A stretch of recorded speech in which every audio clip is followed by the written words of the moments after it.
Right, so my talk is going to be on video essays that are between cinema and multimedia, and they're also in between documentary and let's say postmodern pastiche. To just jump ahead a little bit to be time efficient, I would like to play you a clip of a video essay so that when I go back and refer to it, you're going to know what I'm talking about.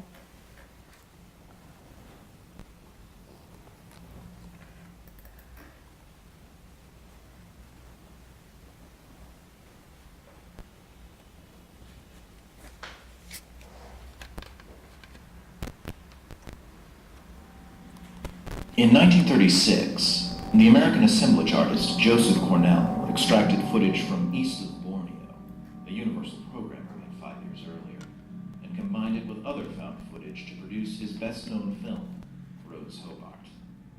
Named after East of Borneo's star, Cornell featured prominently in his film, Rose Hobart has been described as one of the earliest examples of remix culture, and as a surrealist masterpiece in which an artist enclosed his own oniric obsession with Hollywood stars. But if Cornell's surrealist approach revealed the latent potential of an ostensibly disposable text, what if we reversed that relationship? What if East of Borneo could reveal something latent about Rose Hobart? What if we remixed Rose Hobart?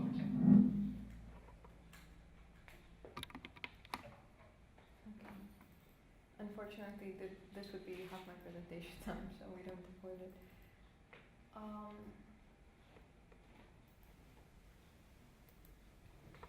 Alright, so digital editing affords everybody to be a filmmaker, and better yet, to access the huge archive of pre-existent audiovisual material, from the earliest newsreels available in digital format to the most recent blockbuster. Moreover, all of this is hypothetically free, according to the fair use provision within most countries' copyright laws. For any non-commercial transformative use of copyrighted content, there is no need either to ask or pay for permission of the copyright owners. Anyone who has the talent and the will to make a video essay is free to do so, perhaps using a self-recorded voiceover to guide viewers through the pre-existing footage, and it is only slightly more difficult to shoot and incorporate original video footage into the montage. Under these circumstances, it is curious to note that relatively few video essays choose to use new materials when talking about films or about any other audiovisual topic that might interest them. The most obvious hypothesis is that it just might not be the most thrilling thing to do. Indie filmmaking, and especially documentary making, has had a good half-century of proliferation and might not be the most appealing field for critics who choose to express themselves in audiovisual. On the other hand, they afford to directly quote from a film, reaching what Raymond Ballour had once called the unattainable text, which frustrated film critics by not allowing the discussion of cinema in its own language. And this has the definite power of altering how critics talk about cinema. Derek Long's Remixing Rose Hobart, that you've just seen a clip of, can take into account the multiple digital versions of Joseph Cornell's film, each with its own slightly altered aesthetic experience, while traditional reviews could only express so much of it through the written word. His video essays can also swiftly run us through what Joseph Cornell included and omitted from his source, East of Borneo. To put it another way, video essays can use original footage, but it is only one concise expressive method among many. The question to pose is not why are most video essays contained to recycling found footage, but rather where does the originality of original footage lie? The point to focus is not why more people are not doing it, but why are some people using original footage? Certainly there are video essayists who think of real filmmaking as superior to editing video essays and use the latter as a training ground. The very popular Kogonada recently migrated from compiling visually pleasing shots in video essays to making Columbus, which incidentally is a visually pleasing film. So these three are stills from video essays made by Kogonada. And the last three are stills of his film, and you could definitely see some symmetry. Basically, he imported into his own filmmaking what he discovered from the greats. There's also the popular wisdom, as true or false as any popular wisdom, that creating something from scratch is a better contribution to culture as a whole than merely criticizing. However, it often seems to be the case that original footage is an imitation of a quoted filmmaker, which is to say, another form of audiovisual tribute, rather than an idiosyncratic personal contribution of the video essayist or documentary interlude in discussing fiction. One notable example of original footage as pastiche is Kevin B. Lee's video essay on Sam Raimi's The Evil Dead 2. I have a clip of it, but maybe later in the presentation.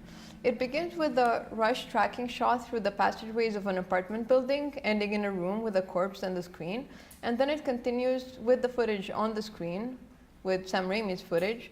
So, in other words, Sam Raimi's camera, his camera style is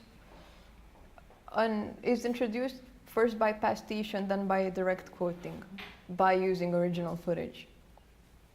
The video essays seem to be saying through this pastiche that any horror film buff has the means to do something like the Evil Dead sequel, but only Raimi has the rare skill of keeping us engaged.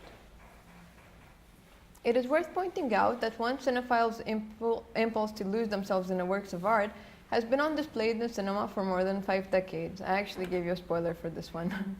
The protagonist of François Truffaut's Le 400 coups looks to art as a substitute for his careless upbringing. He builds a shrine to Balzac, he steals a photo of Ingmar Bergman's lovely actress Harriet Anderson, and he takes a ride in a fun fair on a contraption that resembles a zoetrope, an original film or animation device. The film allows for the mild postmodernism of having a dead writer stand in as a father figure, which incidentally also announces the subsequent real-life work attitude of the Cahiers du Cinéma group, the original critics turned filmmakers of the French New Wave. According to their memoirs, they got out of difficult creative situations by asking themselves, what would Hitchcock do? Kind of like Ogonada. It would seem that 5 decades ago already, a reality that was totally distinct from the audiovisual medium and uninfluenced by it no longer existed. It was hard to separate life from the cinema that they were so passionate with. There are echoes of the same reaction to cinema, voyeurism, enthusiastic identification with the filmmaker, and other types of cinephile soul-searching in several others of Kevin B. Lee's video essay. A shot of Brigitte Bardot reflected on his glasses. These are both extracted from Et Dieu créa la femme by Roger Vadin. His presence in the viewing or editing room while comparatively analyzing The Vanishing and Zodiac. In these 2 videos and a few others, Lee comes across as a remarkably passionate but otherwise unextraordinary, unauthoritative film fan who lets his contagious enthusiasm be capitalized by the art cinema market. In the current media environment, this association of film enthusiasts with their taste, which is also an efficient selling method, is a very common form of self-reflexivity. It is posited on including the spectator in the multimedia experience and the cycle of audiovisual consumption. A common form of the practice is, for instance, recommending a film to a friend on a Mubi video-on-demand platform. And it should be mentioned that most of Lee's video essays are on Fandor, which is also a video-on-demand platform interested in exploring cinema, but also basically selling its own stuff.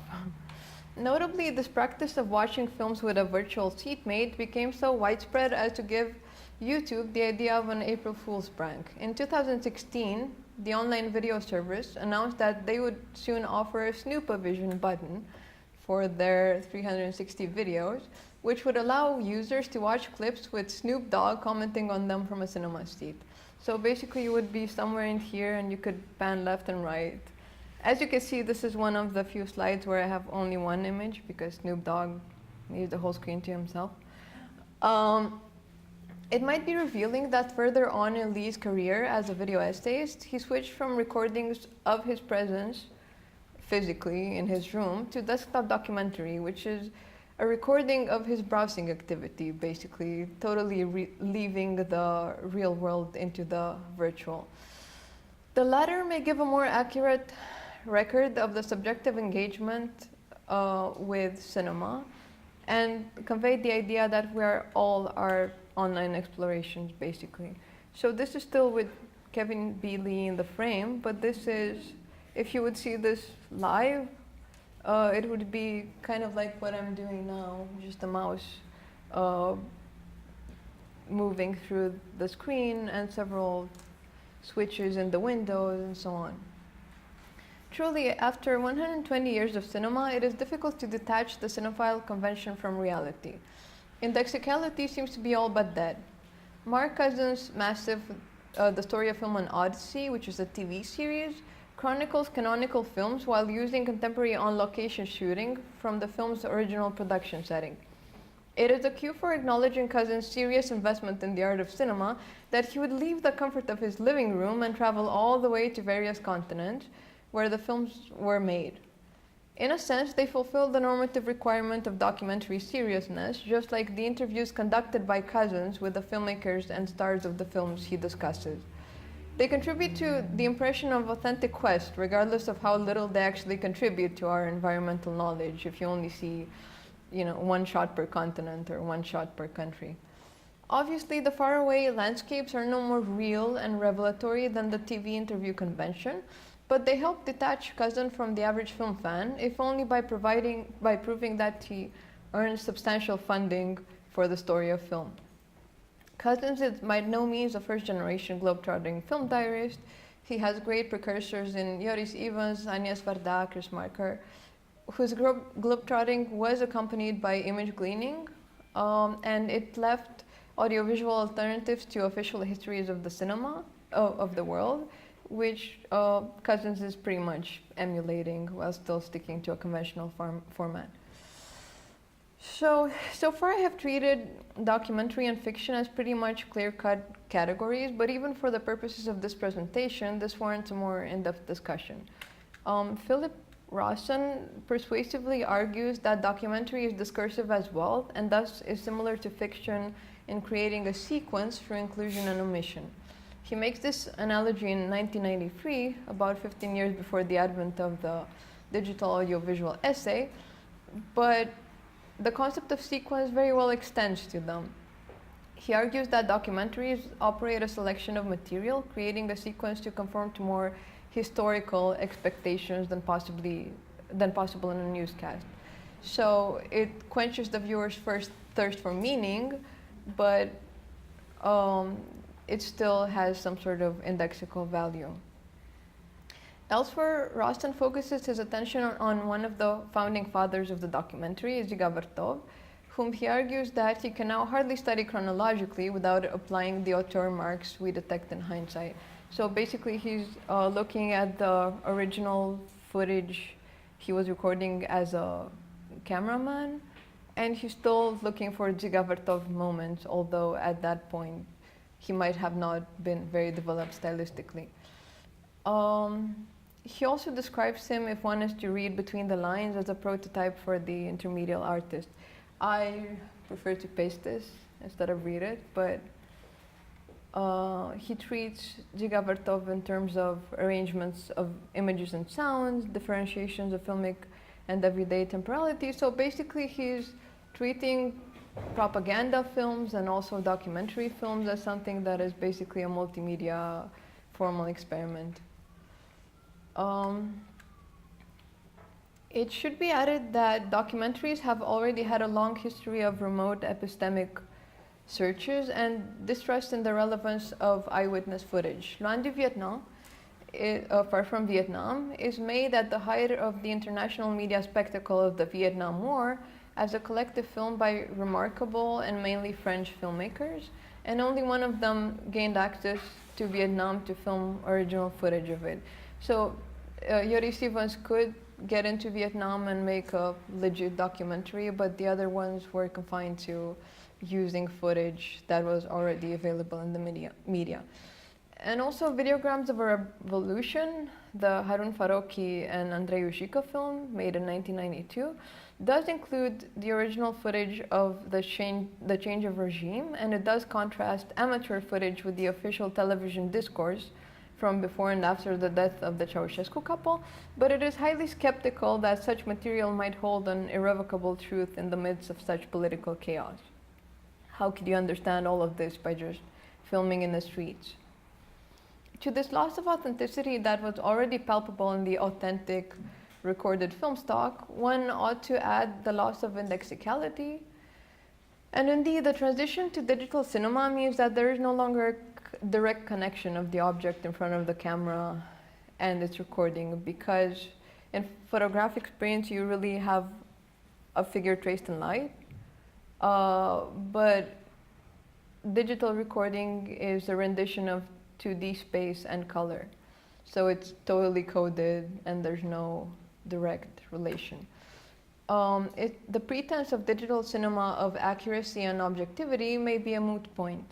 Taking it a bit further in this analogy that I really find entertaining, William Brown argues in Super Cinema, Film Philosophy for the Digital Age, that for digital cinema to act like analog cinema is already an act of impersonation. He playfully argues that, like Superman and unlike Batman and Spider-Man, having otherworldly powers was for digital cinema always its first nature, and taking the mundane plain clothes of Clark Kent, as it were, is a willful disguise.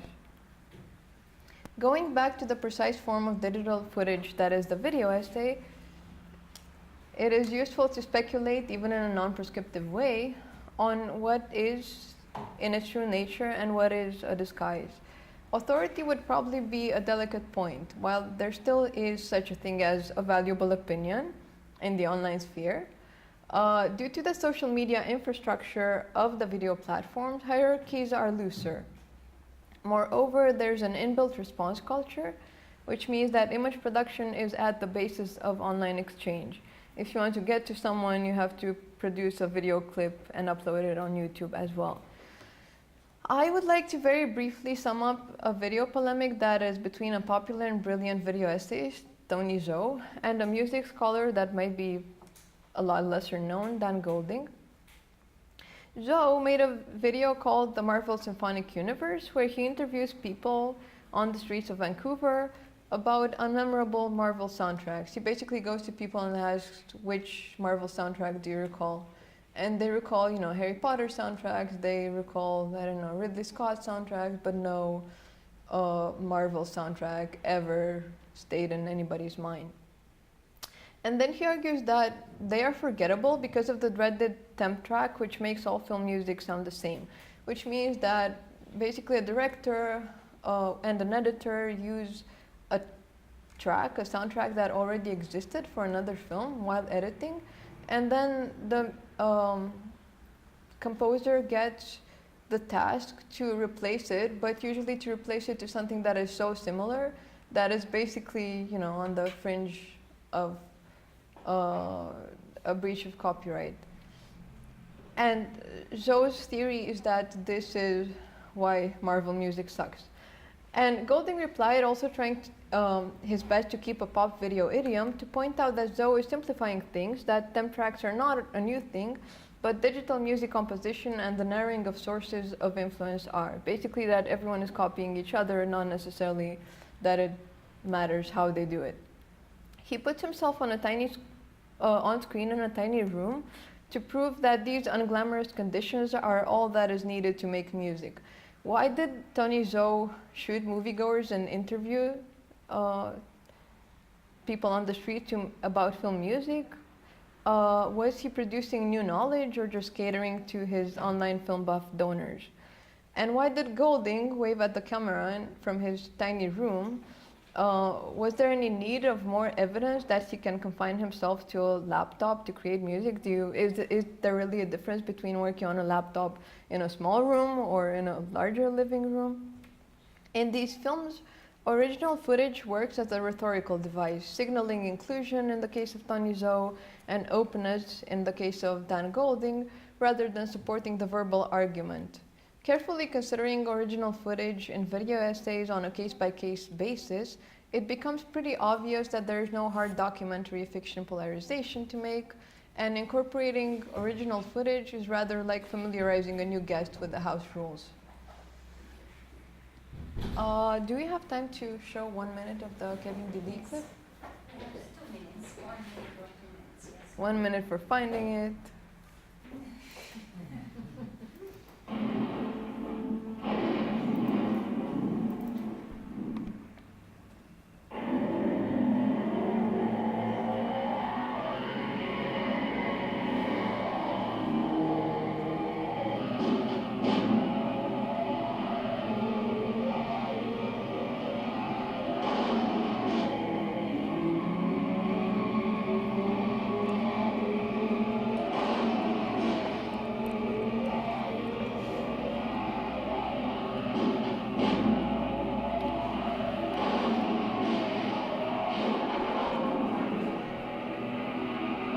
If the Okay. I wanted to have something thrilling in my presentation. Thank you.